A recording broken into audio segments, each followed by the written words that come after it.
Hi friends, నమస్తే. నేను మీ Saritha. Welcome back to smart Saritha channel. Friends, ఈరోజు మన వీడియోలో వేడివేడిగా కరకరలాడే స్వీట్ కార్న్ సమోసాని ఎలా ప్రిపేర్ చేసుకోవాలని చేసి చూపించబోతున్నాను. చేసుకోవడం చాలా ఈజీ అండి. బయట కొనుక్కునే పని లేకుండా ఇంట్లోనే ఈజీగా ప్రిపేర్ చేసుకోవచ్చు. ఈవినింగ్ టైంలో ఇలా స్నాక్స్ రెసిపీగా తయారు చేసుకుంటే చాలా బాగుంటుంది. పిల్లలు కూడా చాలా ఇష్టంగా తింటారు.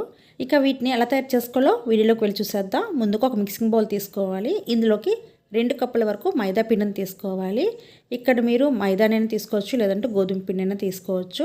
ఇందులోకి రుచికి తగినంత సాల్ట్, అంటే ఒక హాఫ్ టీ స్పూన్ వరకు సాల్ట్ని యాడ్ చేసుకోవాలి. అలాగే 2 టీ స్పూన్ల ఆయిల్ని అయితే యాడ్ చేసుకోవాలి. ఇది గోరువెచ్చగా ఉన్న ఆయిల్ని యాడ్ చేసుకున్నాను. ఈ ఆయిల్ అంతా కూడా చక్కగా ఈ పిండికి పట్టేలా కలుపుకోవాలి. ఇలాగా ఒకసారి కలుపుకున్న తర్వాత స్పూన్ తీసేసి చక్కగా చేత్తోని పిండి మొత్తానికి ఈ ఆయిల్ అంతా పట్టేలాగా కలుపుకోవాలి. ఆయిల్ చక్కగా పిండికి పట్టేలా కలుపుకున్న తర్వాత ఇందులోకి మనం కొంచెంగా వాటర్ని యాడ్ చేసుకుంటూ పిండిని చపాతీ పిండి కంటే కూడా కొంచెం గట్టిగా కలుపుకోవాలి. వాటర్ అనేది చల్లటి వాటర్ అండి. ఈ వాటర్తో చక్కగా పిండిని కలిపేసుకోవాలి. పిండి మొత్తాన్ని ఇలాగా చక్కగా కలుపుకోవాలి. చూసారా, చపాతీ పిండి కంటే కూడా కొంచెం గట్టిగా కలుపుకున్నాం కదా. ఇలా కలుపుకున్న ఈ పిండిని ఒక 15 నిమిషాల పాటు నానబెట్టుకోవాలి. 10 నుంచి 15 నిమిషాల పాటు నానబెట్టుకుంటే సరిపోతుంది. ఇప్పుడు పిండి పైన మూత పెట్టేసుకొని ఒక 10 నిమిషాల పాటు పక్కన పెట్టేసుకోవాలి. 10 నిమిషాల తర్వాత పిండి పైన ఉన్న మూతను తీసేసి మళ్ళీ ఒకసారి పిండిని చక్కగా కలుపుకోవాలి. ఇలా కలుపుకున్న ఈ పిండిని కొంచెంగా తీసుకొని రౌండ్ బాల్స్లో తయారు చేసుకోవాలి. మనం తయారు చేసుకునే చపాతీ సైజు బట్టి పిండి ముద్దని తీసుకోవాలి. ఇలాగా పిండి ముద్దను మొత్తాన్ని ఇలాగా రౌండ్ బాల్స్లో తయారు చేసుకోవాలి. ఇలా తయారు చేసుకున్న తర్వాత వీటిని చక్కగా పిండి వేసుకొని రోల్ చేసుకోవాలి. చపాతీల కంటే కూడా చాలా పల్చగా పాముకోవాలన్నమాట. ముందుగా కొంచెం పిండిని చల్లుకొని ఆ తర్వాత చపాతీ ముద్దను పెట్టుకొని ఇలాగా చక్కగా రోల్ చేసేసుకోవాలి. వీలైనంత పల్చగా చపాతీలా ఒత్తుకోవాలి. మధ్యలో పిండిని చల్లుకుంటూ పిండి ముద్ద రోలింగ్ పిన్ కంటికిపోకుండా ఇలాగా చక్కగా చపాతీలు అయితే రోల్ చేసుకోవాలి. ఇలా పల్చగా రోల్ చేసుకున్న ఈ చపాతీలు తవా పైన వేసి కాల్చుకోవాలి. చపాతీలు కాల్చుకునే తవ అనేది మీడియం హీట్లో ఉండాలి. ఇలాగా ఒక సైడ్ కాలిన తర్వాత ఇంకొక సైడ్ టర్న్ చేసుకోవాలి. జస్ట్ ఏంటంటే బబుల్స్ వచ్చేలాగే మనం కాల్చుకోవాలి. మరి ఎర్రగా వేయించుకోకూడదు. ఇలాగా జస్ట్ ఇలా కాల్చుకుంటే సరిపోతుంది. మంట అనేది లో ఫ్లేమ్ పెట్టుకొని కాల్చుకున్నామంటే మాడిపోకుండా ఉంటాయన్నమాట. ఇలా బబుల్స్లో వస్తే సరిపోతుంది. ఇలాగే అన్నిటిని కూడా ప్రిపేర్ చేసుకోవాలి. ఇప్పుడు ఇవన్నీ కూడా మనం సమోసా షీట్స్ని తయారు చేసుకోవడానికి ఇలా ప్రిపేర్ చేసుకున్నాం. ఇలాగే అన్నిటిని ప్రిపేర్ చేసుకున్న తర్వాత వీటిని మనం పూర్తిగా చల్లారే వరకు పక్కన పెట్టేసుకోవాలి. ఈలోగా మనం స్టఫింగ్ అనేది ప్రిపేర్ చేసుకోవాలి. స్టఫింగ్ ప్రిపేర్ చేసుకోవడానికైనా ఒక మిక్సింగ్ బౌల్ తీసుకొని ఇందులోకి 1 కప్పు వరకు అటుకులు తీసుకున్నాను. అటుకులు అనేవి కొంచెం తిక్కుగా ఉండే తీసుకోవాలి. ఇప్పుడు ఇందులోకి 1 కప్పు వరకు సన్నగా తరిగిన ఉల్లిపాయ ముక్కలను యాడ్ చేసుకోవాలి. ఇప్పుడు ఇందులోకి 2 కప్పుల వరకు స్వీట్ కార్న్ గింజలను తీసుకోవాలి. ఇది స్వీట్ కార్న్ సమోసా కాబట్టి 2 కప్పుల వరకు స్వీట్ కార్న్ అని తీసుకోవాలి. ఇందులోకి రుచి తగినంత సాల్ట్ని యాడ్ చేసుకోవాలి. ఇక్కడ హాఫ్ టీ స్పూన్ వరకు సాల్ట్ని యాడ్ చేసుకున్నాను. అలాగే హాఫ్ టీ స్పూన్ వరకు గరం మసాలాని యాడ్ చేసుకున్నాను. ఇందులోనే హాఫ్ టీ స్పూన్ వరకు కారంని యాడ్ చేసుకున్నాను. ఇంకొక హాఫ్ టీ స్పూన్ వరకు చాట్ మసాలాని యాడ్ చేసుకున్నాను. వీటన్నిటిని కూడా చక్కగా మిక్స్ అయ్యేలాగా కలుపుకోవాలి. ఈ మసాలా మొత్తం అటుకులు, ఉల్లిపాయ ముక్కలు అలాగే స్వీట్ కార్న్కి చక్కగా పట్టేలా కలుపుకోవాలి. ఇందులో మనం అటుకులను యాడ్ చేసుకోవడం వల్ల ఉల్లిపాయ ముక్కలకున్న తడి అంతా కూడా అటుకులు పీల్చుకుంటాయి అనమాట. అప్పుడు సమోసా అనేది చాలా క్రిస్పీగా వస్తుంది. అలాగే ఆయిల్ కూడా ఎక్కువగా పీల్చుకోదు. ఇలా సమోసాలో పెట్టుకుని స్టఫింగ్ని ప్రిపేర్ చేసుకొని పక్కన పెట్టేసుకోవాలి. ఇప్పుడు ఒక బౌల్ తీసుకొని ఇందులోకి 2 టీ స్పూన్స్ వరకు మైదా పిండిని తీసుకొని ఇందులోకి కొంచెం వాటర్ని యాడ్ చేసుకొని చక్కగా పేస్ట్లా తయారు చేసుకోవాలి. సమోసా షీట్స్ని అంటించుకోవడానికని మనం ఇలాగా పేస్ట్ని రెడీ చేసి పక్కన పెట్టి ఉంచుకోవాలి.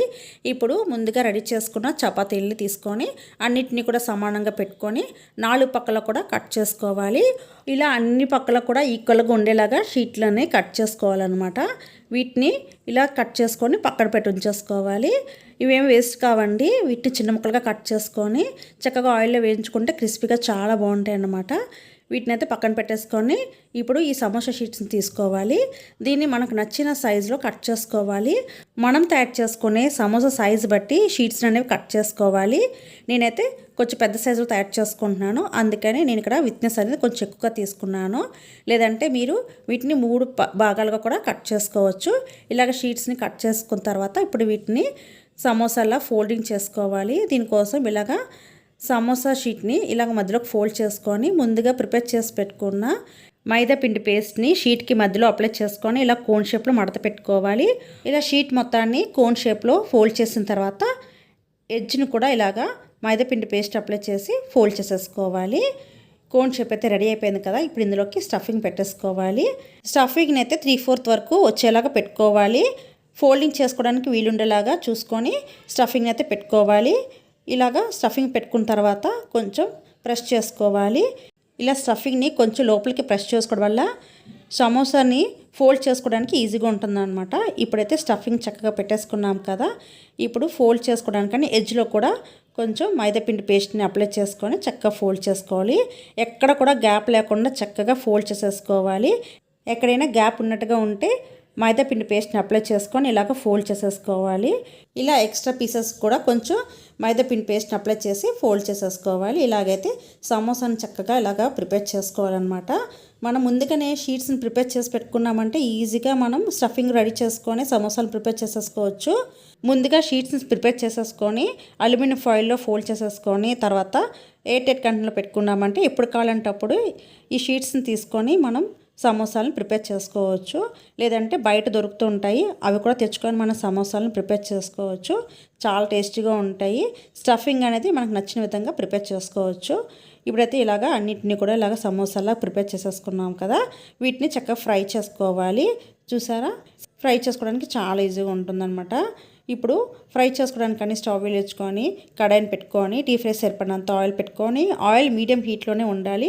ఆయిల్ మరీ ఓవర్ హీట్గా ఉన్నదంటే పైన లేయర్ తొందరగా మాడిపోతుంది అనమాట. అందుకని ఆయిల్ని మీడియం హీట్లోనే పెట్టుకోవాలి. అలాగే లో ఫ్లేమ్ పెట్టుకొని చక్కగా వేయించుకోవాలి. లో టు మీడియంకి అడ్జస్ట్ చేసుకుంటూ చక్కగా సమోసాలను వేయించుకోవాలి. వేసిన వెంటనే కదిపేయకుండా కాస్త వేగిన తర్వాత అటు ఇటు కలుపుతూ చక్కగా గోల్డెన్ కలర్ వచ్చే వరకు ఫ్రై చేసుకోవాలి. కదిపేటప్పుడు కూడా జాగ్రత్తగా కలుపుకోవాలి, లేదంటే స్టఫింగ్ బయటకు వచ్చే ఛాన్సెస్ ఉంటుందన్నమాట. అందుకని నిదానంగా కలుపుకుంటూ చక్కగా ఫ్రై చేసుకోవాలి. మనం నచ్చిన కలర్ వచ్చిన తర్వాత ఆయిల్లో తీసి ఒక ప్లేట్లోకి వేసుకోవడమే. ఇలాగే సమోసాలు అన్నింటినీ కూడా ప్రిపేర్ చేసుకోవాలి. చూసారా, ఆయిల్లో అసలు స్టఫింగ్ అనేది రిలీజ్ కాలేదు, చక్కగా వేగాయి. వీటిని ఒక ప్లేట్లోకి తీసుకోవాలి. ఇలాగే సమోసాలన్నింటినీ కూడా ప్రిపేర్ చేసుకోవాలి. ఆయిల్ కూడా ఎక్కువగా పీల్చుకోలేదు, పైన కూడా లేయర్ క్రిస్పీగా రెడీ అయిందనమాట. ఈ సమోసాలని ఇలాగే తినేయచ్చు, లేదంటే టమాటో కెచప్ పెట్టుకొని కూడా తినవచ్చు.